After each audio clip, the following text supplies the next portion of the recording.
Bom dia a todos. Nós já estamos na quinta-feira e você já tem que estar perguntando assim no seu coração: como é que eu faço para continuar? Como é que eu faço para isso que começou na minha vida não parar? Nós temos algumas propostas. A primeira é que nós vamos terminar esses 10 dias com um momento muito significativo. Nós vamos, sábado agora, passar 10 horas em oração. Então, o culto que nós iniciamos às 5h30 da manhã, nós vamos mantê-lo na presença de Deus até 3h30 da tarde. Você tem que pensar assim: eu nunca fiz esse desafio de passar 10 horas na presença de Deus. Não imagine que você vai passar 10 horas sentado aqui. Nós vamos fazer um programa, a liderança da igreja organizou um programa de muito movimento, e nós vamos levantar para momentos de oração e vamos sair para as nossas classes da escola sabatina, mas vai ser um programa que nós não vamos fechar as portas da igreja. O bonito dessas manhãs é que você não é obrigado a vir, e você está vindo, aceitando o convite do Espírito Santo. Então, às 10 horas de oração, nós vamos fazer nesse mesmo formato. Nós não vamos fechar a porta, não vamos dizer assim: olha, agora é o momento que você tem que ficar. Nós queremos convidá-lo a aceitar o desafio de passar 10 horas na presença de Deus, como talvez você nunca tenha passado, como talvez você há muito tempo não tenha passado.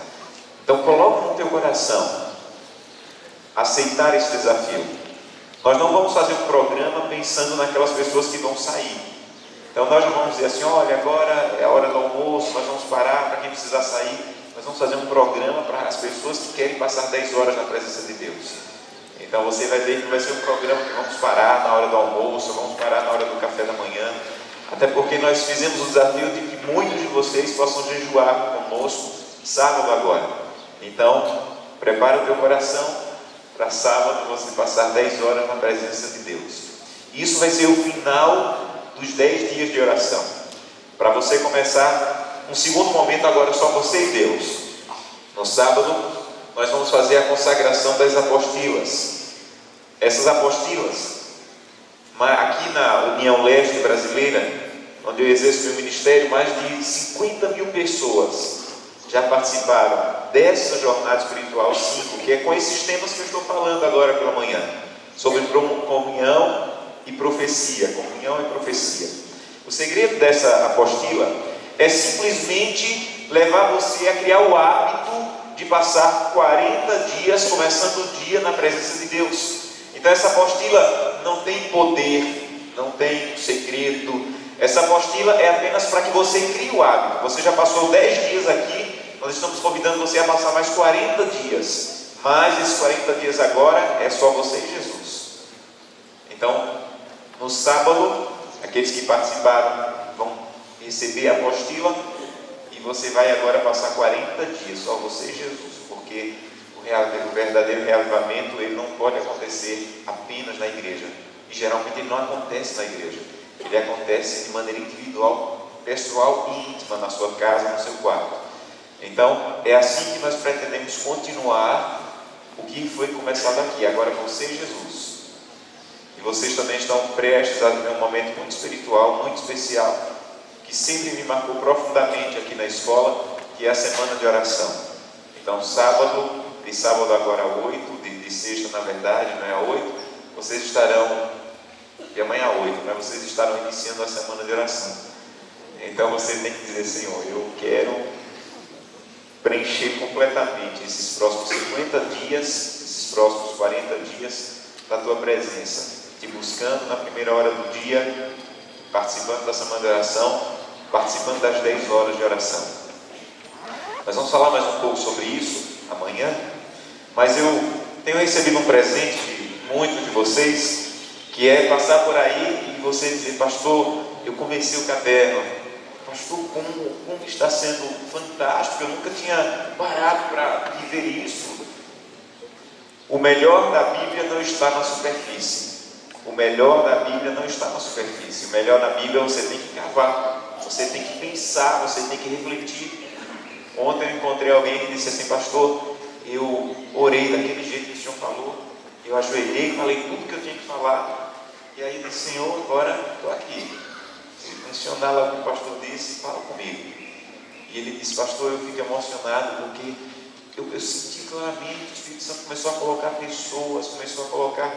Eu comecei a continuar o bate-papo com Deus e orei mais do que eu nunca orei. É exatamente isso. Mas ontem à noite eu encontrei meu amigo, o professor Jeito, e pedi para ele compartilhar aqui conosco o que ele experimentou nesse momento de comunhão.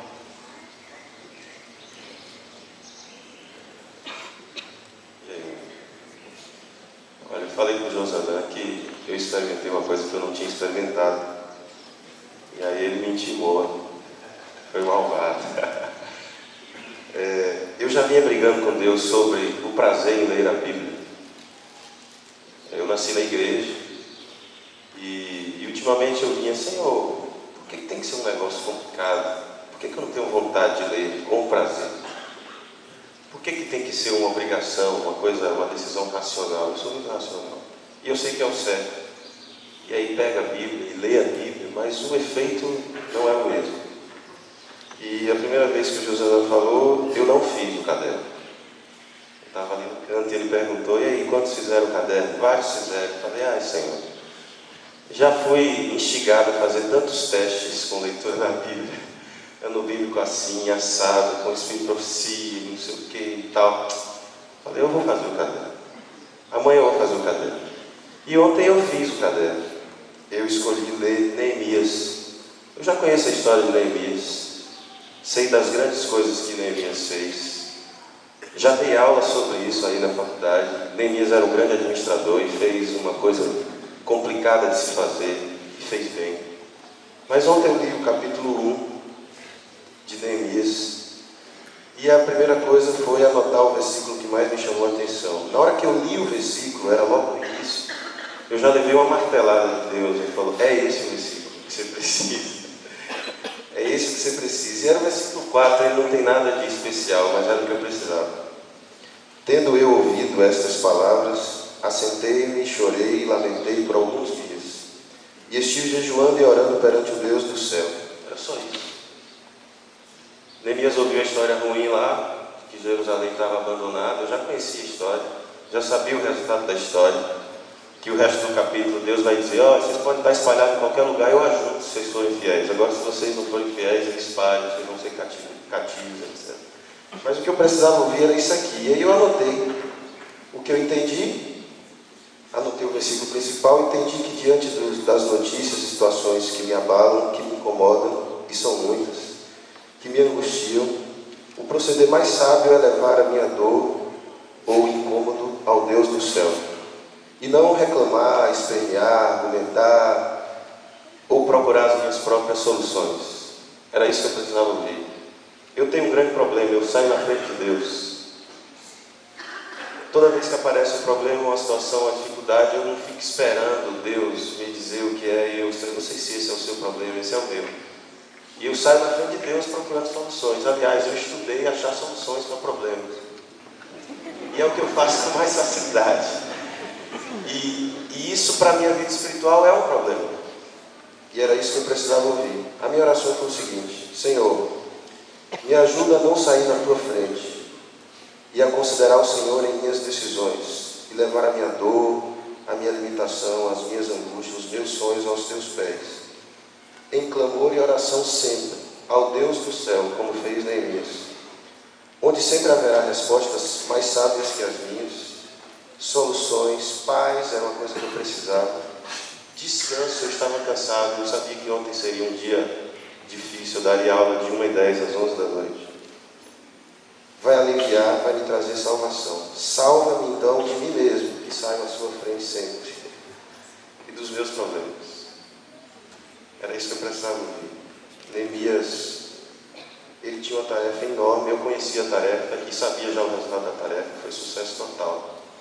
Mas eu nunca tinha prestado atenção que no início, Neemias se angustia, ora e leva tudo ao Deus do céu. Você me disse ontem, professor, que conseguiu passar o dia inteiro. Isso foi a novidade. Isso foi a novidade.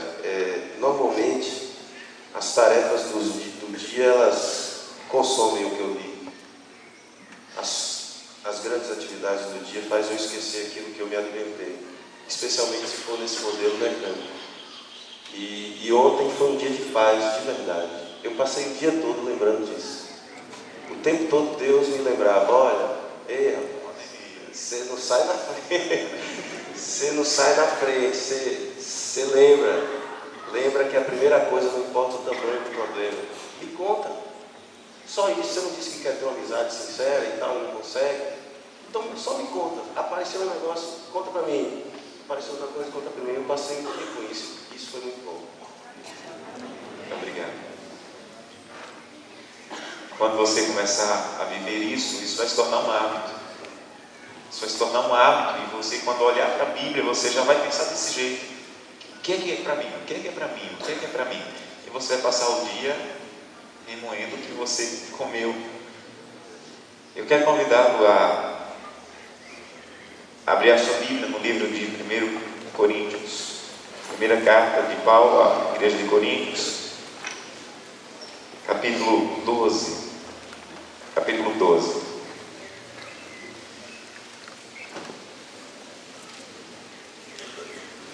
Nós falamos que a partir da terça-feira eu iria começar a falar de ações. Até terça nós falamos de decisões. De terça para cá nós estamos falando de ações. A primeira ação, Bíblia. A segunda ação, oração. A terceira ação é o que eu quero compartilhar hoje com vocês. É transmitir aos outros o que Deus tem feito na tua vida. Essa é uma terceira ação para você ter uma vida espiritual. Você precisa aprender a transmitir aos outros, a falar aos outros de alguma maneira quem é Deus para você, o que Deus significa para você. Isso vai te fortalecer espiritualmente. Não há vida espiritual sem compartilhar com as pessoas quem é Deus, o que Deus tem feito, o que Ele tem significado para você. Mas eu já tenho muito problema com isso, porque eu nasci em uma igreja, em uma comunidade de pessoas muito legalistas, muito duras. Eu lembro que tinha um pregador na minha igreja, na minha infância, que ele ia para o culto com uma pilha de livros de Espírito de Profecia. Ele saía abrindo assim na frente da gente, procurando. E naquela época nem todo mundo tinha livros de Espírito de Profecia, quase que só ele na igreja.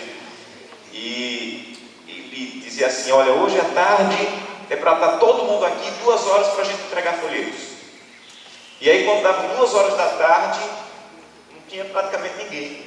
Aí 15 dias depois, 8 dias depois, ele metia o pau na igreja: vocês não amam, vocês não querem salvar pessoas, vocês não querem falar de Jesus. E tem uma coisa, ele falava: quando Jesus voltar, todo mundo vai ganhar uma coroa, e quem não tiver estrelas nessa coroa não vai para o céu, e só vai ter estrelas na coroa quem der estudos bíblicos. Eu lembro que eu era juvenil e eu tremia, eu dizia: Senhor, eu estou perdido, se Jesus voltar agora eu estou perdido, porque eu nunca dei estudo bíblico. A salvação não é mais pela fé, é pela estrela na coroa. O que é que eu faço? E eu, esperto, pensei: já sei, vou procurar a irmã que mais dá estudo bíblico e vou colar nela. E procurei a irmã Zefinha. Irmã Zefinha, eu posso lhe acompanhar nos estudos bíblicos? Ela disse: pode. Ela era a que mais levava pessoas ao batismo. Eu digo: pronto, estou feito. E aí eu acompanhava, mas ela não me deixava falar nada, só abrir a Bíblia. E aí eu fiquei pensando: será que abrir a Bíblia vale? Será que toda vez que alguém dos estudos batizava, eu dizia: Senhor, mas eu não dei estudo bíblico, eu só abri a Bíblia, será que conta? Será que uma pontinha da estrela vem para mim? E esse conflito foi um conflito difícil, porque eu ficava me cobrando demais. Eu não sei dar estudos bíblicos, eu não sei fazer classe bíblica, eu não sei. Até que Deus me libertou, quando eu comecei a compreender os dons espirituais. A igreja de Corinto passou por muitos problemas, e um deles foi acerca dos dons. E Paulo, ele resolveu esse problema dos dons espirituais escrevendo uma carta para eles. E nessa carta, entre outros assuntos, Paulo fala dos dons, em 1 Coríntios. Ele gasta 3 capítulos falando dos dons. Capítulo 12, 13 e 14 de Coríntios é sobre os dons. A maior seção bíblica sobre os dons espirituais são esses 3 capítulos. Leia esses 3 capítulos. Mas ele começa dizendo assim no capítulo 12. No capítulo 12, ele começa a dizer assim: a respeito dos dons espirituais, não quero, irmãos, que sejais ignorantes. Então Paulo diz assim: olha, eu já ensinei muitas coisas a vocês, eu já falei muitas coisas para vocês, vocês têm muitos assuntos para estudar, mas tem um que eu não quero que vocês sejam ignorantes. Paulo nunca falou assim, mas agora ele falou: gente, olha, tem um monte de assunto para vocês estudarem, mas tem um que eu não quero que vocês sejam ignorantes. Vocês não podem desconhecer esse assunto. Esse assunto é muito importante para a vida espiritual. Que assunto é esse? Os dons espirituais. E o impressionante é que Paulo pediu há 2000 anos para o cristão não ser ignorante a respeito a isso, e muitos de nós ainda somos. Mas há 2000 anos Paulo disse: eu não quero que vocês sejam ignorantes a respeito de um assunto. Tem um assunto que você precisa conhecer: os dons espirituais. Quando você nasce espiritualmente, você não recebe apenas o presente da salvação. Quando você nasce espiritualmente, Deus te dá também o presente dos dons espirituais. Os dons espirituais. Todo mundo tem um dom natural. É alguma coisa que você aprendeu a fazer, ou alguma coisa que você já nasceu sabendo. Tem gente que tem o dom natural de cozinhar. Ele não precisa de receita nenhuma e ele consegue fazer comidas gostosas. Ele aprendeu ou já nasceu com aquele dom natural de fazer aquilo. Tem gente que tem o dom de consertar, tem gente que tem o dom. Mas Paulo não está falando de dons naturais, que você aprende ou que você nasce já com aquela tendência. Paulo está falando de dons o quê? Espirituais. Quando você nasce espiritualmente, você recebe um presente de Deus, que são os dons espirituais. E Paulo está dizendo assim: a respeito disso, eu quero que você não seja ignorante. Permaneça com a sua Bíblia aberta em Coríntios, que ele vai continuar ensinando. Versículo 7, ele diz assim, capítulo 12, verso 7: a manifestação do Espírito é concedida a quantos? A cada um, visando um fim proveitoso. Então, se quando você nasceu espiritualmente, mais 500 pessoas nasceram, quantos receberam dons espirituais? Porque ele diz que o Espírito Santo, ele dá a quantos? A cada um, de maneira individual. O Espírito Santo está dizendo: você é único, eu conheço tua personalidade, eu conheço o teu jeito de ser, eu sei que você é mais extrovertido, eu sei que você é mais tímido, e eu dou o dom de acordo com a tua personalidade, porque eu conheço você, mas eu dou a cada um recebe um dom espiritual. Então, se você ama Jesus Cristo, se você entregou sua vida a Jesus Cristo, você recebeu o presente dos dons espirituais. E aqui está a grandeza do amor de Deus. Ele não dá por atacado. Ele não diz assim: pronto, hoje 500 pessoas aceitaram, mas 500 vão receber esse dom aqui. Ele dá de maneira personalizada, porque ele conhece você. Versículo 12, ele diz assim: porque, versículo 11: mas um só e o mesmo Espírito realiza todas essas coisas, distribuindo-as como lhe apraz, a cada um individual, a cada um. Olha que coisa linda. Mas aí está dizendo assim: o Espírito Santo dá o dom que ele quer. Então quem escolhe o dom não é você. Você não pode dizer assim: não, mas eu acho tão bonitinho cantar, eu acho tão bonitinho pregar, eu acho tão bonitinho dar os bicos, eu acho tão bonitinho falar. Aqui diz: o Espírito Santo é quem dá da maneira que ele quer. Quem escolhe é ele para você. Não adianta você querer imitar e querer dizer: não, eu tenho que fazer isso. Ele dá o dom de acordo com como lhe apraz, como o Espírito Santo quer. Não é você que escolhe, não é o que lhe agrada, não é o que você acha mais bonito. Quando eu estava começando a minha carreira cristã, eu comecei a pregar, e uma pessoa muito importante na minha vida disse assim: você não vai ser um bom pregador, porque um bom pregador é aquele que fala alto, é aquele que grita, é aquele que fala com força, e você fala muito mansinho, no mesmo tom de voz, faz o povo dormir. Então você não vai ser um bom pregador. Você tem que aprender a pregar com força, falar alto, falar gritando. E eu comecei a tentar. Eu tentava e não saía, eu tentava e não saía. E um dia eu estava pregando aqui em Feira de Santana, e eu disse: Senhor, se não sair hoje, eu vou. Acho que realmente não é meu dom, não foi para isso, eu vou procurar outra coisa. E eu fui pregar na igreja de Cidade Nova, em Feira de Santana. E eu tentei pregar assim mais forte, mas não saiu. E na porta ali, eu meio desanimado, apertando a mão das pessoas. E saiu por último uma irmã chamada Amélia. E ela estava emocionada e me abraçou e disse assim: sabe por que eu gosto do seu sermão? Porque você não grita. Tem pessoas que são tocadas por aquele pregador que fala mais forte, que fala com força, mas o seu jeito de falar, Deus usa para tocar o meu coração. Era como se o Espírito Santo estivesse dizendo assim: se eu quisesse que você pregasse desse jeito, era assim que eu tinha feito você. Mas você é especial do jeito que você é. Você não precisa ser outro pregador. Você não precisa ser outra pessoa. O Espírito Santo dá individualmente como Ele quer, não como você quer. Então você não pode querer ser igual a tal pregador que você admira. Você não pode ser igual. Não, você é você. E Deus criou você para tocar pessoas e só você pode alcançá-las. Porque quem dá o dom é o Espírito Santo, como agrada a Ele, não como agrada a você. Aí Paulo usa ilustração. Paulo era um mestre para usar ilustrações, um grande professor.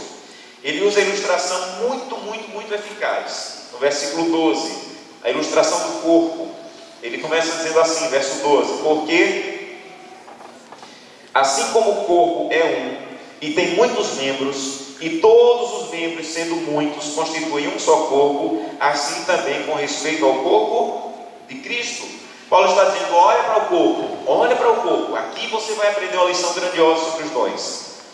O corpo, ele é completo, ele é perfeito e cada parte dele é importante. Paulo está tentando te chamar a atenção para isso. Você já pensou por que você não tem 4 braços, 2 aqui pendurados no ombro e 2 saindo aqui da orelha?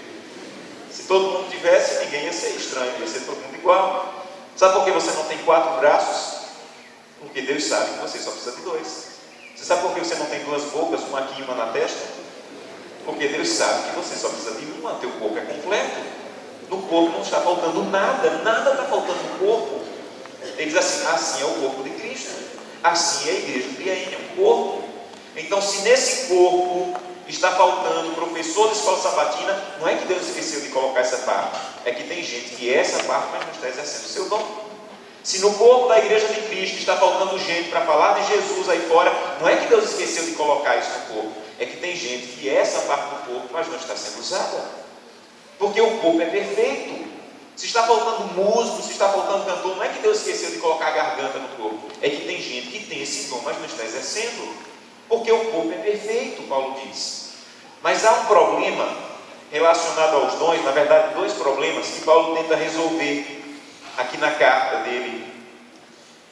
Os 2 problemas são problemas que muitas vezes nos afastam dos dons espirituais. O primeiro problema é você achar que o seu dom não tem importância, que o que você faz não tem significado, que o que você faz não tem muito valor, que o mais importante é o dom do outro. Esse era um problema que já tinha no tempo de Paulo. Para combater isso, olha o que ele diz no versículo 15 em diante. Capítulo 12, verso 15. Ele diz assim: se disser o pé, porque não sou mão, não sou do corpo, nem por isso deixa de ser do corpo. Se o ouvido disser, porque não sou olho, não sou do corpo, nem por isso deixa de ser. Se todo o corpo fosse olho, onde estaria o ouvido? Se todo fosse ouvido, onde estaria o olfato? Mas Deus dispôs os membros, colocando cada um deles no corpo como lhe aprouve. Se todos, porém, fossem um só membro, onde estaria o corpo? O certo é, há muitos membros, mas um só corpo. Primeiro problema é uma pessoa dizer assim: meu dom não tem importância, o meu dom não tem valor, eu não vou me envolver com nada, porque o que eu faço é muito insignificante. Primeiro problema que Paulo está dizendo: você faz parte de um corpo. E o pé não pode dizer: eu queria ser o coração, eu não vou funcionar hoje, porque o pé, o que é o pé? Sabe, nós estamos aqui e o pastor Josanã está pregando, mas sabe por que o pastor Josanã está pregando? Porque alguém veio, abriu a porta da igreja, ligou a luz, está lá cuidando do som para você ouvir bem, alguém limpou essa igreja. Você não está vendo. Essa é uma das injustiças do corpo. Imagine se o coração dissesse assim: hoje eu só vou bater se eu sair na fotografia. Porque só pensar nessa fotografia é o olho, é a boca, é o cabelo. Isso é muito injusto.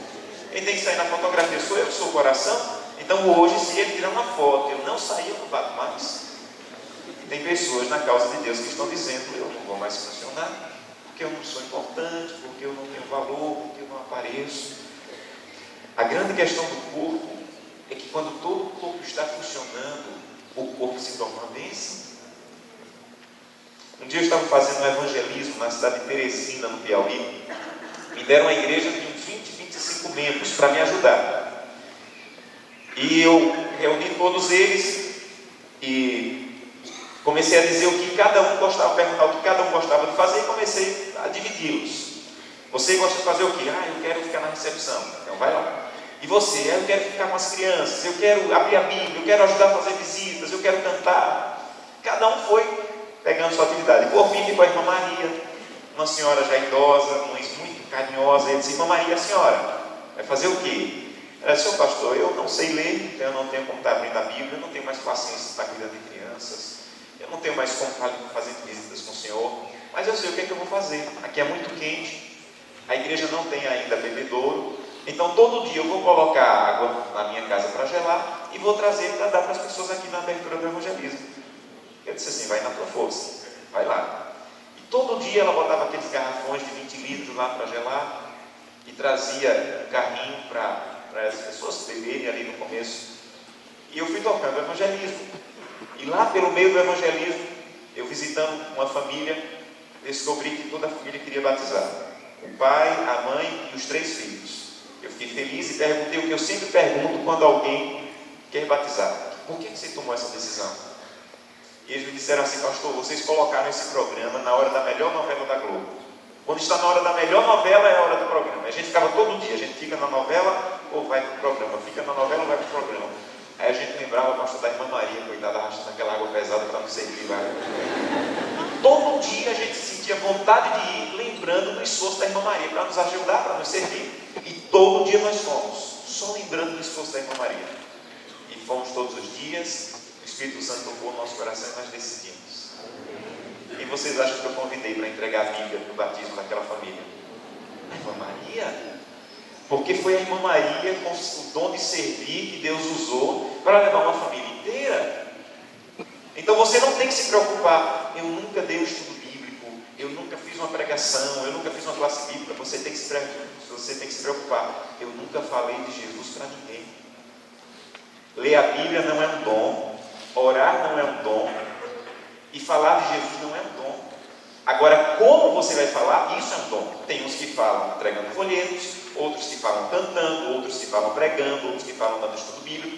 Então, tua preocupação não tem que ser: eu não dou estudo bíblico. Tua preocupação tem que ser: eu não transmito o amor de Jesus para ninguém. Isso tem que te preocupar. Porque se você não transmite o amor de Jesus para ninguém, através dos seus dons, você não está vivo espiritualmente. É impossível. O Espírito de Profecia não diz assim: todo verdadeiro cristão nasce como missionário, como evangelista, como um doador de estudos bíblicos, como entregador de folhetos. Ela diz: todo verdadeiro cristão nasce como missionário. Missionário é aquilo que move o teu coração. Agora, como você vai transmitir essa missão? Aí, através dos seus dons. E todos têm. E você não pode pensar que você não tem importância. Um dia eu batizei uma jovem na minha igreja, fonoaudióloga, estava passando um problema muito grande. E uma pessoa convidou para vir à igreja. E quando ela entrou na igreja, na porta da igreja, 6 pessoas a abraçaram e a beijaram. E quando ela foi batizada, depois de alguns meses, eu perguntei: por que você tomou a decisão pelo batismo? Ela disse: pastor, quando eu vim à igreja a primeira vez, eu estava com um problema muito grande, muito grande.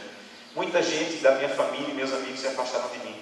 Mas quando eu cheguei na porta da igreja, 6 pessoas que estavam lá me abraçaram e me beijaram. Fazia tanto tempo que eu não recebia um abraço e um beijo. E quando a 6ª pessoa terminou de me abraçar, eu disse: eu não quero nem saber o que é que esse povo fez, daqui eu não saio mais. Quem vocês acham que eu chamei para entregar a Bíblia a Jair Denise na hora do batismo? O pessoal da recepção. Um dia eu batizei um casal, Evenil e Valério, e perguntei: por que vocês tomaram a decisão? Pastor, um dia nós fomos à igreja e o sermão foi bom, mas não foi o que nos tocou. A música foi bonita, mas não foi o que nos tocou. Mas no final do seu sermão, nós, um grupo de jovens, fez uma ensinação sobre o sacrifício de Jesus. que nós saímos para o nosso carro, dobramos a esquina da igreja, encostamos a cabeça no painel do carro e choramos, eu e minha esposa choramos e choramos, e dissemos: hoje é o dia que entregamos a Jesus a nossa vida, esse Jesus que fez aquele sacrifício. Quem vocês acham que eu chamei no dia do batismo desse casal? Os jovens que fizeram a encenação. Porque Deus quer salvar, mas Deus quer salvar e quer usar os dons que Ele te deu, através de você, do jeito que você é. Então, o primeiro problema é você achar que o teu dom não tem importância, o teu dom não tem significado, porque você não aparece. Vejam, a igreja quer conhecer os teus dons. Existem alguns testes de dons que podem ajudar, mas o melhor teste de dom é você se envolver com tudo. Como é que você sabe que não sabe dar estudo bíblico? Só tem um jeito de você saber, que não é o teu dom, é você ir dar estudo bíblico. Como é que você sabe que você não tem o dom de entregar folhetos? Só tem um jeito de você saber, é entregar. Esse é o melhor teste de dons que existe. Experimenta, se envolve, faz, e você vai descobrindo aquilo que te dá prazer. O que te dá prazer, provavelmente é o teu dom. Então, primeiro problema, eu não tenho dons. Meu dom não é importante. Segundo problema, o meu dom é mais importante que o de todo mundo. Esse é o segundo problema. E Paulo combate isso também no versículo 21. Paulo diz assim, versículo 21, capítulo 12, verso 21. Não podem os olhos dizer à mão: não preciso de você. Nem ainda a cabeça dizer aos pés: não preciso de você. Pelo contrário, os membros do corpo que parecem ser mais fracos são os mais. Geralmente, as pessoas, elas cometem o erro de achar assim: não, o que eu faço é tão fácil que por que o povo não faz também?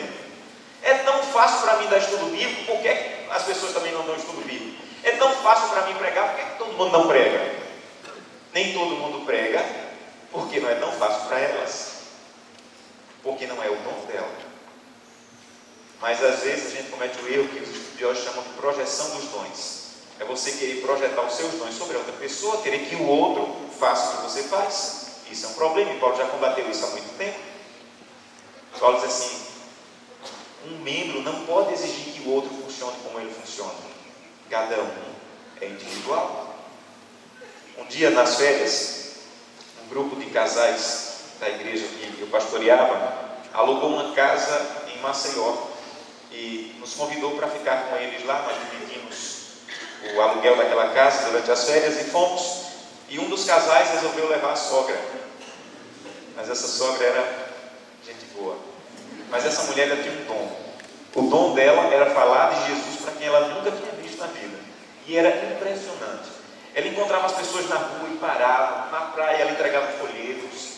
Ela encontrava as pessoas no corredor ali na rua e parava e chamava para vir fazer um culto com a gente. Era uma mulher impressionante. O dom dela era impressionante.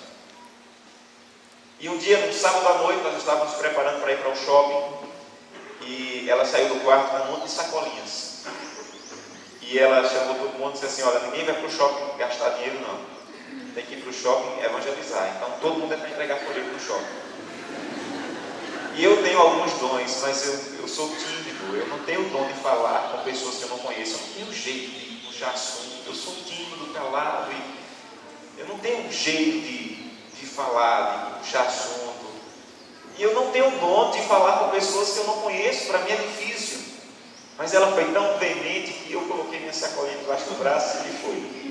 Eu fiquei: Senhor, o que eu vou fazer com esse folheto aqui? E essa mulher parava as pessoas no corredor do shopping, entregava. Daqui a pouco ela voltou e disse: pastor, você não sabe o que aconteceu. O guarda me parou, disse que não pode entregar folheto no shopping, que se eu continuar ele vai tomar os folhetos e vai me colocar para fora.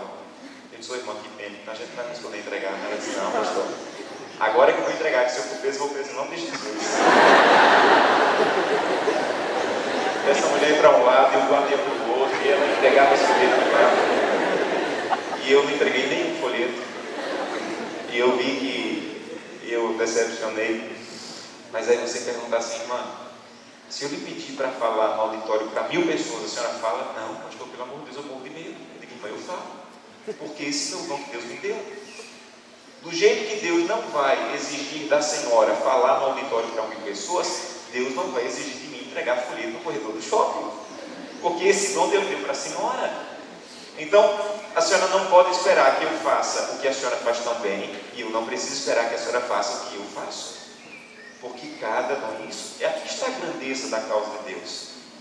A grandeza da igreja não está em todo mundo fazer a mesma coisa, está em todo mundo fazer alguma coisa. E talvez a tua vida espiritual esteja minguando. Não é porque você não está lendo a Bíblia, não é porque você não está orando, é porque você não está se envolvendo com nada. Você não está falando do amor de Jesus para ninguém através dos teus dons. Então veja, uma pessoa que lê a Bíblia e ora, mas não usa os seus dons, provavelmente ela vai perder o prazer de ler a Bíblia e orar. Não vai ter prazer. Você só vai se empanzinar de alimento bíblico, se empanzinar de alimento bíblico. Mas se você não transmitir, você não vai ter mais vontade de comer. Então o segredo da vida espiritual é você conseguir unir essas três coisas. Você precisa ter uma comunhão diária com Deus através da Bíblia e da oração. E você precisa sair dessa comunhão dizendo: Santo Deus, usa-me. Como usa-me? Aí Paulo responde no capítulo 13. O capítulo 13, você usa para dar uma carta para a tua namorada, você usa para falar no sermão do teu casamento. Só que o capítulo 13 não é sobre casamento nem sobre namoro. O capítulo 13 é sobre os dons. Olha o que ele diz no capítulo 13. Ele está dizendo agora como usar os dons. Já que você descobriu que tem dons, como usar os dons? Paulo diz no versículo 1: eu passo a mostrar-vos ainda um caminho sobre modo excelente. Ainda que eu fale a língua dos homens e dos anjos, se não tiver amor, serei como bronze que soa ou como símbolo que retine. Ainda que eu tenha o dom de profetizar e conheça todos os mistérios, toda a ciência, ainda que eu tenha tamanha fé ao ponto de transportar montes, se não tiver amor, nada serei. Então Paulo está dizendo assim, quando ele termina de falar sobre os dons, o povo de Corinto diz assim: vamos lá, vamos usar os dons. Paulo: não, peraí, vamos organizar esse negócio. Você pode ter o dom que você quiser. Você pode ter o dom de profetizar, você pode ter o dom de morrer, você pode ter o dom de doar tudo que você tem, mas se você não tiver... Vocês sabem que morrer é um dom, né? Morrer é um dom. Ele diz: se você não tiver amor, os teus dons não valem. Sabe o que Paulo está dizendo? Existe uma coisa que é universal a todos os dons. É como você vai transmitir esse dom. Paulo está dizendo: você tem que transmitir com amor. Você não tem que dizer: eu vou dar estudo bíblico porque esse é o meu dom, e eu vou dar estudo bíblico porque esse é meu dom. Você tem que dizer: o meu dom é dar estudos bíblicos. Eu vou começar amando a pessoa que eu quero dar estudo bíblico. Eu vou começar sendo simpático com ela. Eu vou começar sendo bondoso com ela. E eu tenho pedido a Deus para todo dia, e essa é uma oração que não falha. Eu queria ensiná-la a fazer essa oração: Senhor, envia alguém hoje que eu possa ser um instrumento teu, para através dos meus dons transmitir o teu amor para ela. Faça essa oração. E Deus sempre vai. Deus quer usar você. Já chegou o momento de Deus estar usando cada um individualmente. Você tem 14 anos, você tem 16 anos, você tem 18 anos, você aceitou Jesus Cristo, Deus quer usar você. Só que não dá para usar aqui na igreja. Se 50 pessoas descobrirem que tem um dom de pregar, não dá para colocar todo mundo. Você tem que se envolver com um pequeno grupo. E é no pequeno grupo aí, no teu quarto, lá na comunidade, que você vai ter como usar os teus dons na igrejinha. O pequeno grupo tem que ser uma igrejinha. Então você quer usar os seus dons, não fique esperando o pastor dizer: pronto, agora quem canta venha, quem prega venha. Não. O melhor lugar de usar os dons não é aqui, é na comunidade. É lá que as pessoas estão precisando dos nossos dons. Um dia, um jovem saiu de casa, era usuário de drogas, e ele foi na boca de fumo comprar drogas. E quando ele foi lá na casa do traficante, pegou o dinheiro, pediu drogas, e o traficante disse assim: você não tem cara de drogado não, você tem cara de crente. Você ainda não está viciado não, vai embora, eu não vou vender drogas para você. E ele disse: mas que história é essa? Eu quero usar drogas. Ele disse assim: você não tem cara de viciado ainda, você ainda não acabou sua vida com drogas não, vai embora, você vai acabar a sua vida, vai procurar uma igreja. Mas eu quero drogas, mas eu não vou lhe vender. Vai embora, eu não vou vender drogas para você, vai procurar uma igreja. Disse que ele saiu desesperado no domingo à noite, passou em frente a uma igreja adventista, assistiu o culto, e no final, quando o pastor estava despedindo as pessoas, ele disse assim: pastor, eu vim para a igreja hoje porque o traficante mandou. E o pastor disse: que história é essa? E ele contou toda a história, está aqui o dinheiro, eu fui lá comprar drogas, ele disse que não ia me vender, que eu procurasse uma igreja. E eu estou aqui. Ele começou a estudar a palavra de Deus e eu ouvi essa história de um jovem que hoje é um dos diáconos de uma das nossas igrejas no Rio de Janeiro. Se Deus tiver que fazer as pedras se formarem, para as pessoas entenderem o amor dele, ele vai fazer. Se ele tiver que usar um traficante, ele vai usar. Só que Deus não queria ter que usar traficantes, Deus quer usar você e a mim. Então ame as pessoas. Santo Deus, esse é o meu dom, eu acho que esse é o meu dom. Enche o meu coração de amor, para que eu possa fazer com que as pessoas entendam o teu amor. Eu quero ser usado por ti, Senhor. Minha vida espiritual não vai ter sentido se eu não começar a ser usado diariamente para transmitir o teu amor através dos meus dons. Então o desafio de hoje é você dizer: Santo Deus, eu faço pelo menos ideia de quais são os meus dons. E se eu não faço, eu vou começar a testar um monte de coisa, mas eu quero encontrá-los. Mas eu quero que a minha vida espiritual tenha sentido. Eu quero que a minha vida espiritual tenha significado. Eu quero que o teu amor seja visto claramente em mim através dos meus dons. Quantos querem pedir isso a Deus? Feche seus olhos, vamos falar com Deus. Querido eterno Pai, eu fico imaginando o potencial que tem aqui entre essas paredes.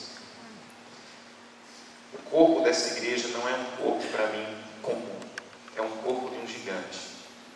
Uma igreja de jovens, uma igreja de estudantes, uma igreja de pesquisadores, uma igreja de pessoas que pensam.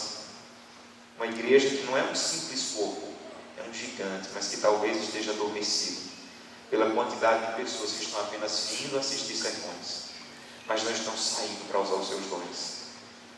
Santo Deus, hoje nós vamos para a faculdade, nós vamos para a escola, nós vamos para o trabalho. Nós pedimos que o Senhor envie alguém para que através dos nossos dons, de abraçar, de sorrir, de entregar um folheto, de entregar um livro, de fazer uma oração, de cantar, de falar do teu amor, de abrir a Bíblia, nós possamos mostrar para essa pessoa que nós te amamos e o que o Senhor tem feito em nossa vida. Minha vida tem significado. Minha vida tem sido útil porque eu tenho usado os meus dons. E a minha vida espiritual me dá prazer, não simplesmente pelo tempo que eu passo orando e lendo a Bíblia, mas quando eu saio, eu tenho tido a oportunidade de falar para as pessoas quem é o meu Deus e quanto eu amo. E isso me traz prazer e me dá alegria na vida espiritual. Ajuda para que cada um aqui experimente isso a partir de hoje já. É o que eu te peço em nome de Jesus. Amém.